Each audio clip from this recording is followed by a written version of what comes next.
Bonjour à tous. On se retrouve pour une nouvelle lecture sur le thème du Brésil et donc de la forêt amazonienne. Alors, ce livre s'appelle La légende du colibri. Mais cette fois-ci, avant de se lancer dans la lecture, j'aimerais vous faire profiter des illustrations et que l'on revoie ensemble le nom des animaux que vous connaissez et peut-être en découvrir de nouveaux. Allez, regardez d'ailleurs, en parlant de nouveau, on ne connaît pas celui-ci. C'est le paresseux. Lui, vous le connaissez? C'est le toucan. Ce petit oiseau, c'est le colibri. Lui, vous le connaissez très bien, lui.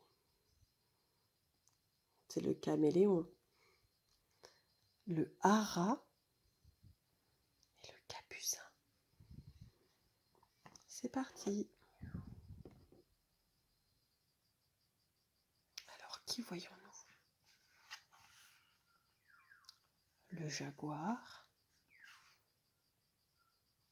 Ce serpent-là, c'est un anaconda. Anaconda.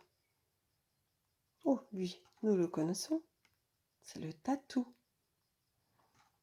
Oh, lui, par contre, on ne l'a jamais vu. C'est le coati. Coati. Lui, c'est anaconda. Coati. Et celui-ci, qui est-ce? C'est le tamanoir. Vous avez vu sa longue langue? Elle sert à attraper des fourmis.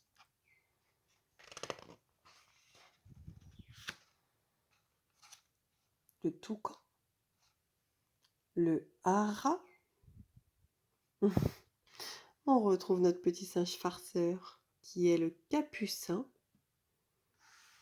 Oh. Et le paresseux, qui s'accroche aux branches grâce à ses longues griffes.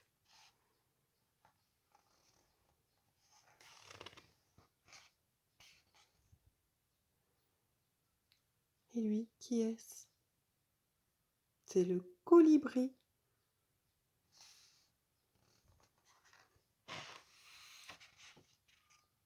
Oh, regardez la tête qu'ils font. Ils ont l'air inquiets.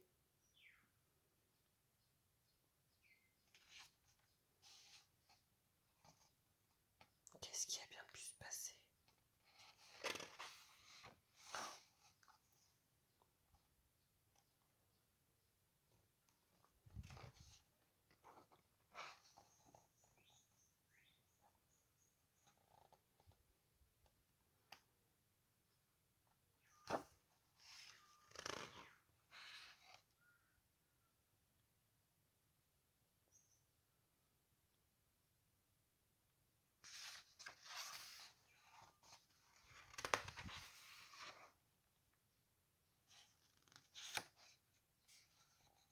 Mais que fait-il?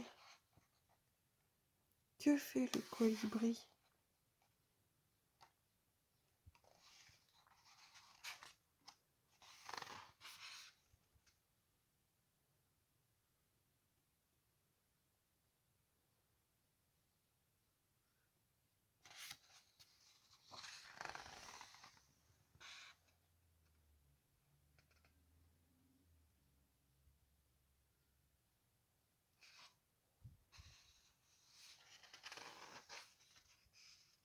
Oh,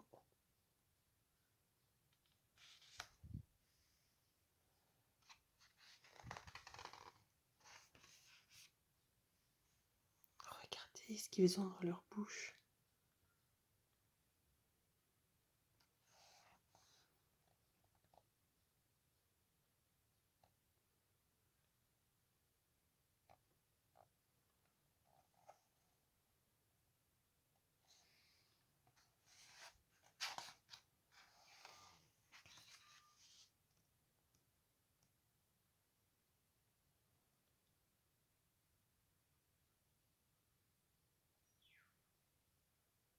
Elle est immense, hein, cette forêt amazonienne. immense. Maintenant, j'ai terminé de vous montrer les illustrations. Je vais pouvoir vous lire l'histoire. C'est parti. La légende du colibri. Notre histoire commence dans l'immense forêt d'Amazonie, quelque part au détour d'un fleuve. Dans cette nature sauvage vit une foule d'animaux. Insectes, mammifères, oiseaux y rivalisent de formes et de couleurs.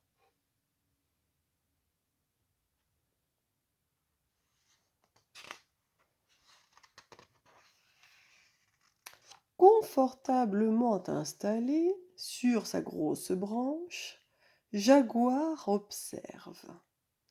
Avec Anaconda, l'énorme serpent, c'est le maître des lieux. À l'aise au sol comme dans les branches, il est respecté de tous pour son habileté et son courage.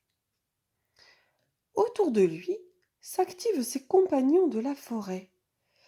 Tamanoir cherche des fourmis pour son repas de midi, alors que le joyeux Coati croise Tatou le solitaire, cuirassé comme un chevalier. En haut, dans les branches, entre les lianes et les feuillages, les oiseaux toucans et haras discutent, pendant que Capucin fait le singe et réveille paresseux de sa longue sieste.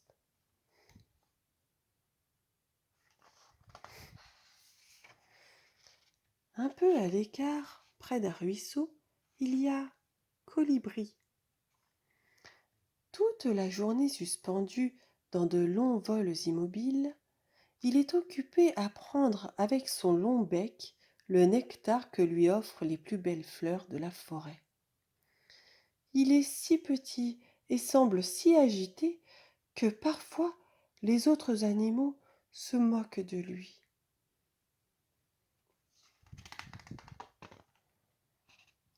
Dans la forêt, tout a l'air paisible. Mais dans le ciel, de gros nuages noirs arrivent de l'horizon. Poussés par le vent, ils couvrent bientôt toute la forêt. Oh, un horrible orage se prépare. Soudain, un éclair plus gros que tous les autres s'abat sur un arbre mort. Foudroyé, coupé en deux, l'arbre prend aussitôt feu. Les flammes se multiplient et le feu se répand aux autres arbres, puis à la forêt, provoquant un immense incendie. Tous les animaux, terrifiés, quittent la forêt et se réfugient dans une clairière au bord de l'eau. Isolés, médusés, ils observent le désastre et assistent impuissants à la disparition de leur forêt. Tous, sauf Colibri.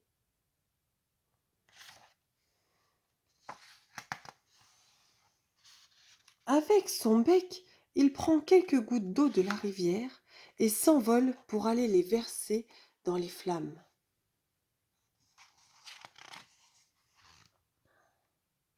Puis il revient à la rivière, prend de l'eau et repart encore et encore, faisant des allers-retours aussi vite qu'il le peut.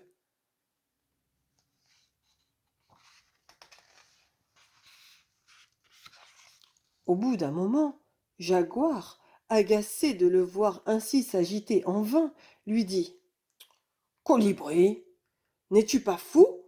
Tu crois que c'est avec ces quelques gouttes d'eau que tu vas éteindre le feu? Colibri suspend son vol un instant, les regarde tous et répond: Je sais bien que je n'y arriverai pas tout seul, mais je fais ma part. Et sans plus attendre, il repart vers les flammes. Les animaux se regardent, étonnés. C'est Toucan qui le premier dit: Moi aussi, j'y vais. J'ai un grand bec et je sais voler. Puis Ara s'écrie: Attends, je viens avec toi. Finalement, prenant un peu d'eau dans leur bec, dans leur museau, dans leurs pattes, tous les animaux s'élancent vers l'incendie.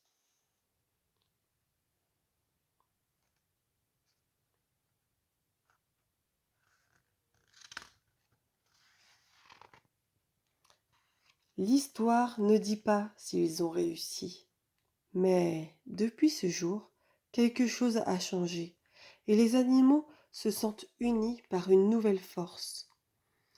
Et plus aucun d'eux ne se moque de la petite taille du colibri. L'histoire est terminée. À bientôt.